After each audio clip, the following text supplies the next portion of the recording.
Suspense. And the producer of radio's outstanding theater of thrills, the master of mystery and adventure, William N. Robeson. A murderer is a psychopathic individual. He has a screw loose. His mind is some of his marbles. No rational, sane person deliberately sets out to kill another human being, or himself for that matter, excepting under one special condition: when he gets behind the wheel of an automobile. Then all the rules of human behavior are rescinded. Anything can happen, and with tragic frequency, does. The mild-mannered Mr. Milquetoast becomes an angel of death. Astride his 350 horses, he ranges the highways of the nation with the murderous vengeance of a latter-day Genghis Khan. He cannot be persuaded. He cannot be reasoned with.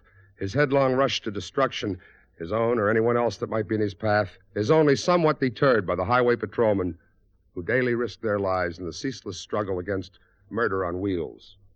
Of such elements is constructed the story you are about to hear.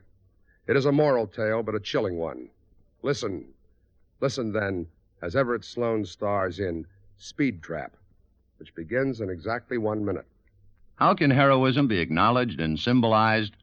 Recognition of outstanding heroism takes the form of America's supreme military decoration, the Medal of Honor. It is awarded to those members of the United States Armed Forces who distinguish themselves conspicuously by gallantry and intrepidity at the risk of life, above and beyond the call of duty, in action involving actual conflict with an enemy. For recipients in the Army and Air Force, the medal is a gold-finished bronze star with the head of the ancient goddess Minerva in the center. A laurel wreath in green enamel surrounds the five-pointed star, which is suspended by 2 links from a bar bearing the inscription Valor, and surmounted by an eagle with wings outstretched.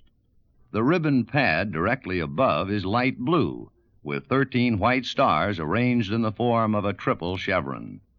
The President of the United States is the only government official authorized to present the Medal of Honor. The award is made by the Commander-in-Chief in the name of Congress, thus accounting for why this highly esteemed decoration is sometimes incorrectly referred to as the Congressional Medal of Honor. Only a very small number of the many millions of U.S. Armed Forces personnel, past and present, have been presented this great symbol of courage to which free men can aspire, the Medal of Honor. And now, Speed Trap, starring Everett Sloane. A tale well calculated to keep you in suspense.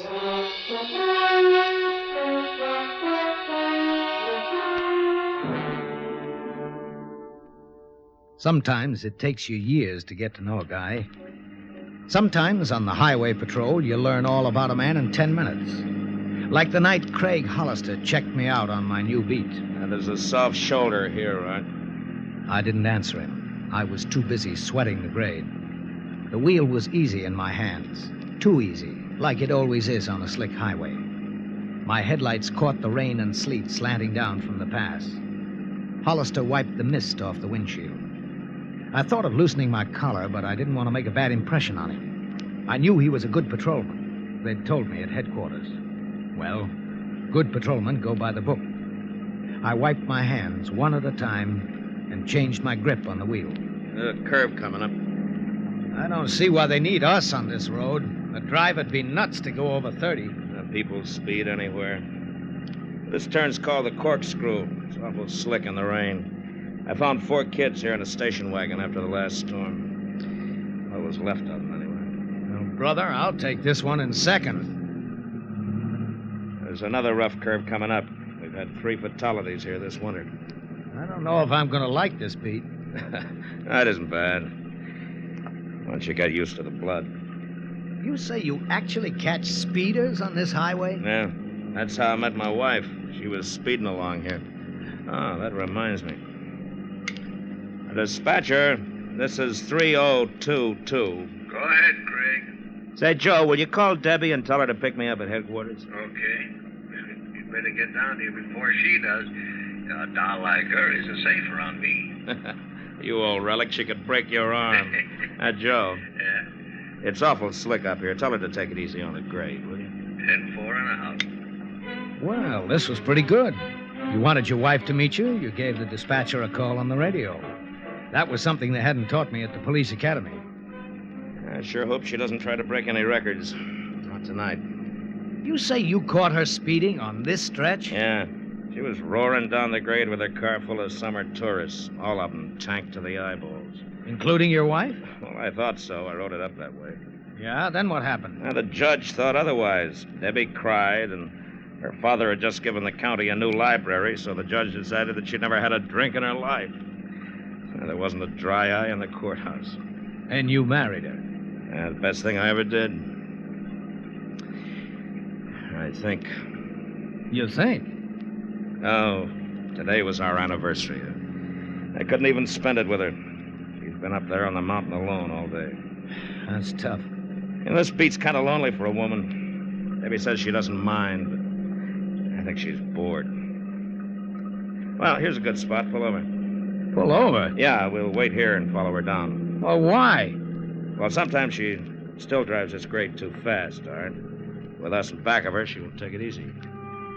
So I pulled over, of course. I was tired, and I was trying to get my own wife moved into our cabin, but the man said pull over and wait, so I pulled over and waited. I lit a cigarette. In the flare of my match, I could see he was squinting up the road. This joker was worried about something. He caught me looking and seemed kind of ashamed. Huh? She'll be along in a minute. Sure, no hurry. But, you can't follow her everywhere, you know. Look, Art, I'm getting a transfer, and Debbie and I'll be out of these mountains in a week. It's slick tonight, so it's okay with you, partner. Oh, sure. Sorry. Hey, what the... What's the matter? Look at those headlights up there. I twisted around in my seat. Half a mile up the grade, a pair of headlights stabbed over the cliff, seemed to hang there. Hollister gripped my shoulder. The light straightened suddenly and got brighter and brighter. The guy was practically flying. Holy smoke! Hollister was big. He didn't look like he could move very fast, but he was nothing but a blur jumping out of the patrol car. He was around the hood and swinging a flashlight in circles before I could even turn on my red light. The crazy headlights seemed to reach out at him. Hey, you crazy! What? Hey, you okay, Hollister? Yeah.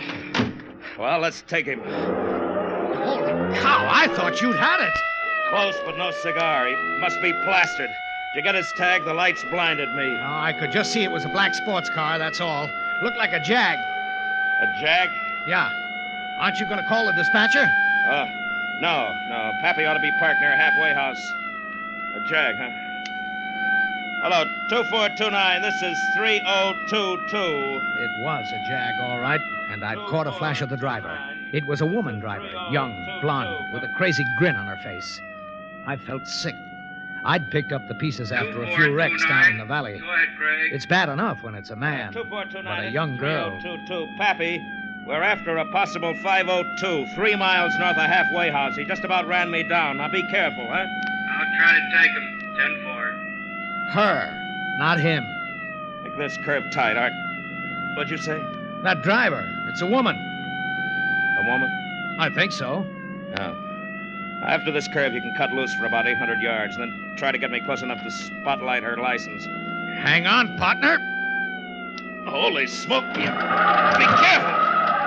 Can you get the number? The plate's covered with mud. She must have dragged the wheel on the shoulder. Maybe on the next stretch I can try again. No, we don't need the number. What do you mean? Well, you saw the car, a black Jag, you said. Yeah. A girl driving, you said. Yeah, why? Well, that's got to be Debbie's car. It's got to be my wife.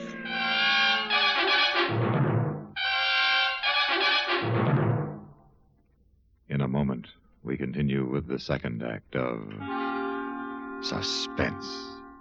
Another visit with Joe and Daphne Forsythe. Joe, stop reading that paper and talk to me. I'm listening. Go ahead. Well, I was talking to Mrs. Snyder today. You know, she's the one whose boy had 31% less cavities. Uh-huh. Well, she thinks that we should buy bigger savings bonds. Uh-huh. She says that when people can afford it, it makes more sense. Oh, she says there are a lot of different denominations. They start at $25, but then there are $50, $100, $200, and even $500 bonds. Is that so? And then with the ones we've already bought through the payroll savings plan, we'd have quite a nest egg. Uh-huh. Are you listening to me? Uh-huh. Did you know that the total accumulated compounded semi-annual interest of the Series E savings bond will amount to 93 1/3% of the original purchasing price? Uh-huh. I thought so. Joe, what did I say? You said that United States savings bonds are a safe, easy way of investing. I did. That they help guard our country's freedom. And? They're the best investment in America's future. I said something else, too. Oh, yeah. You said that the total accumulated compounded semi-annual interest of the Series E savings bond will amount to 93 1/3% of the original purchase price. Well, now, how did you do that? Husband's trade secret. And now, starring Everett Sloane, Act 2 of Speed Trap.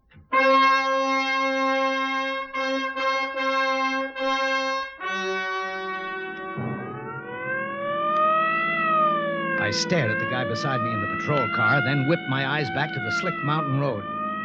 So you think that's your wife? Yeah, it's gotta be. Oh, look, there are probably 100 Jags on the highway tonight. Why does this have to be your wife? You wouldn't know, and I haven't got time to tell you. Well, why would she try to run you down? She doesn't know what she's doing, Art. What do you mean? She's fried. She wanted me to take her out tonight, but I had to show you the road, so we had a fight. She must have sat around and got plastered, I guess. Well, she's gonna roll that thing, and that'll be it. Are you sure it's Yes, her? I'm sure. I can see it coming, alone in that house every day. That's why I put in for the transfer. But now it'll be too late. Art, we've got to catch her. Try to get her before Myers Curve. Well, I'm doing my best. But these sports cars, that Jag's like it was glued to the road. No, it isn't glued to the road. It'll roll just like the rest of them. It'll roll. You want me to try to take her again? No, not here, Art, not here. If she speeds up anymore, she hasn't got a prayer on Myers Curve. Just hang back and don't press her. Then he did something that wasn't in the books. He reached over and cut our growler, and he flicked off the red light. I started to turn it back on and felt his hand on my wrist. No, leave it off. Maybe we're scaring her. Art, if she doesn't slow down, she'll never make it. Then she started her turn on Myers Curve, and it was easy to see she wouldn't make it. It's the roughest turn on the grade, and 100-foot drop to the riverbed below. The taillights hesitated for a second like they were making up their minds whether to run into the hill or over the side. The car slid sideways, rear toward the river. She was going over backwards. Oh, no, baby, please. I took my foot off the gas. Out of the tail of my eye, I saw Hollister cover his face. And then I was fighting to stay on the road myself. Suddenly, the miracle happened. She'd made it. Now we had to do it. Nice going, Art, nice going. 2429. This is 3022. We're a mile north, still unable to catch the 502. She's doing about 75. Now, I suggest you start up and we'll try to box her, but be careful of her. This is 2429. Did you say her? Yeah, it's a woman. I'm up to 65. Is she slowing down? No, she's swinging left. She's wild, Pappy. Be careful. 10-4. No, she's swinging right, Pappy. Let her by! Let her by! Let her by? How are you going to make an old-time patrolman let a drunk pass him on the road? No, Pappy tried to fight it. He tried to ease her onto the shoulder. For a second, I thought he had her. But the convertible lurched back. The two sets of taillights got closer. And then Pappy was off the road, over the shoulder, bouncing and rolling down the embankment. I eased my foot off the accelerator, praying that it wasn't as bad as it looked. What are you doing? I'm going back for Pappy. Well, what about her? Call the dispatcher. They'll stop her if she doesn't go off the road first. Stay on her tail. What? Are you off your rocker? They'll stop her. That's my wife, and I don't want her killed. Now stay on her tail. But what about Pappy? I said stay with her. I'm still running this beat. Yeah, but Pappy... Dispatcher. Joe, this is 3022, a mile south of Halfway House. That 502 just ran Pappy off the road. Send an ambulance. We're staying on her tail. This isn't Joe. This is Sergeant Capehart. I'm setting up a roadblock outside of headquarters, and she won't get through it. Go back and help Pappy. What kind of a roadblock? The works. You aren't shooting at a woman. If she tries to run this block, we'll shoot at her. Now you get back to Pappy. Sarge, that girl... Don't you worry about the girl. I'll take care of her. Get back to Pappy. Well, that's Debbie, Sarge. That's my wife. Sorry, Hollister. She just run my best man off the road, and you said she almost hit you. Now, there's trucks and cars coming up the lower grade, and she'll hit one of them if we don't stop her. So we'll stop her if we have to blast her off the road.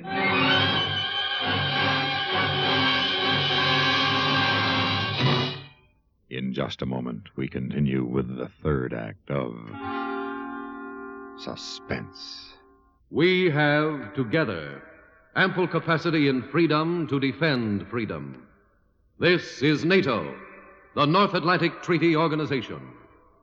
Very simply, NATO is an organization of free countries which have learned to live together and to work together in the firm conviction that their fundamental unity and combined strength are indispensable to their individual security and the peace of the world. The United States of America is a part of NATO.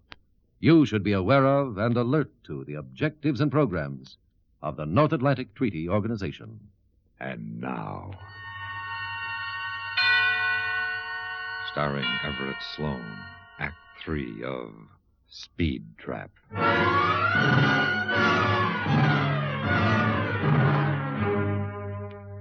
I felt sorry for the man beside me. I knew what was happening outside headquarters.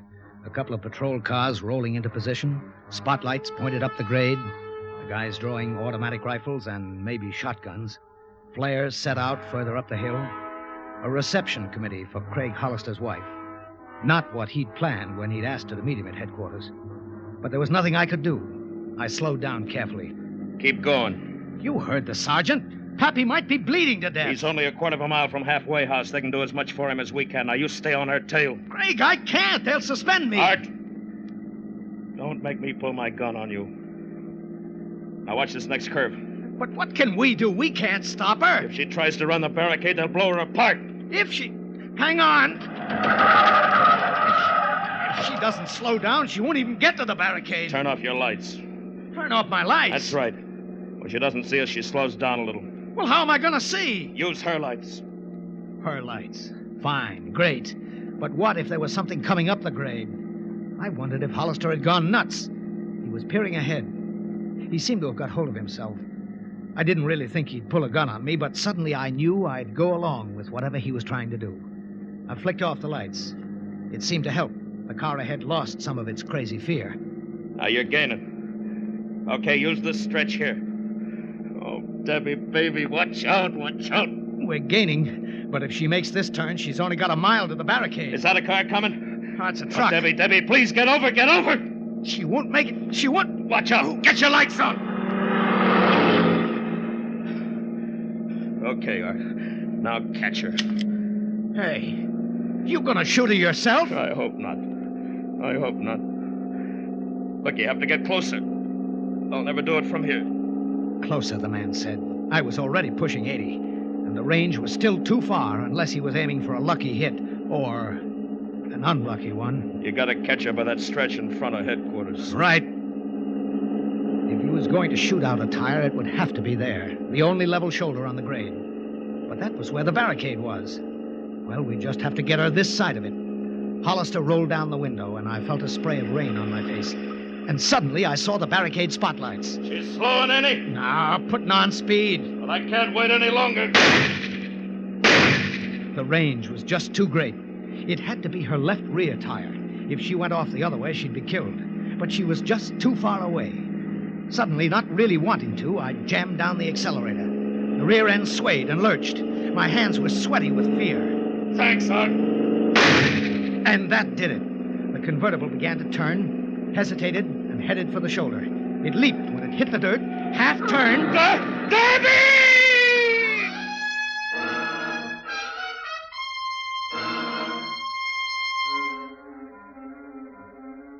I skidded all the way through the roadblock. The guys from the barricade beat us back to the crash. But it was just as well, because without help, I'd never have been able to keep Hollister from the ruined convertible. Will you let me Craig. cut it out? Will you Cool off, Hollister! Wait till we get her out. The doc's coming now. But I Will you killed wait? her. I killed her. No, we don't know yet. Here's the ambulance. Doc? Doc, she's right down there. And how's Pappy? Broken leg. Oh. That's the car that ran him off the road. Yeah, that's it. A patrolman and an ambulance driver set a litter by the ambulance. 2 other guys had Craig in their patrol car trying to calm him down. The girl was hurt bad, but she was alive. I started back to the patrol car and stepped back to let a convertible pull off onto the shoulder. A girl got out, a pretty girl. And I thought of the kid by the ambulance who would never be pretty again. Then I felt the sergeant's hand on my arm. He was staring at her. Mrs. Hollister. Yes, Sergeant. What happened? Where's Craig? Well, he thought you... Oh, look. Oh, the poor thing. She's just a kid. Yeah, but she figured she was old enough to get fried to the gills and make that grade on a rainy night. Your husband saved her life. How? Oh, he and Art here almost broke their necks catching her. I'd have blasted her to pieces. Where's Craig? Is he all right? Debbie! Oh, Debbie! Oh, Debbie, honey. What's the matter, darling? Oh, Debbie, it wasn't you.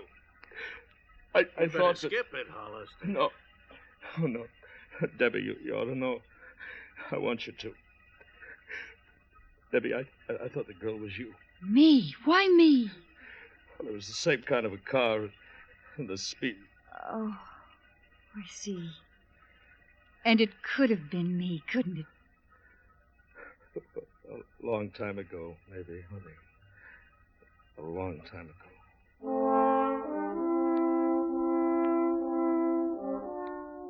Well, his arm was around her when they walked away, and Craig Hollister had a kind of thoughtful look in his eye. I turned back to the sergeant. Oh, are you okay, kid? Oh, sure. Say, Sergeant. Yeah? About us not going back for Pappy, I was driving, you know. Yeah, I know. Well, I guess I should have... Forget it. You learn anything tonight? Yeah. I learned a lot. And, Sergeant, you know what? What? I think Hollister did, too.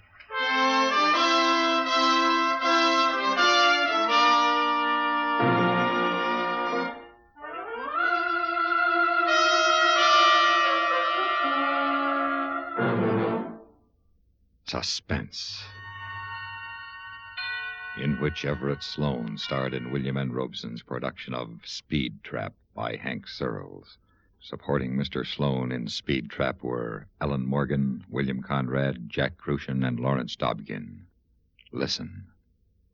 Listen again next week when we return with another tale well calculated to keep you in suspense.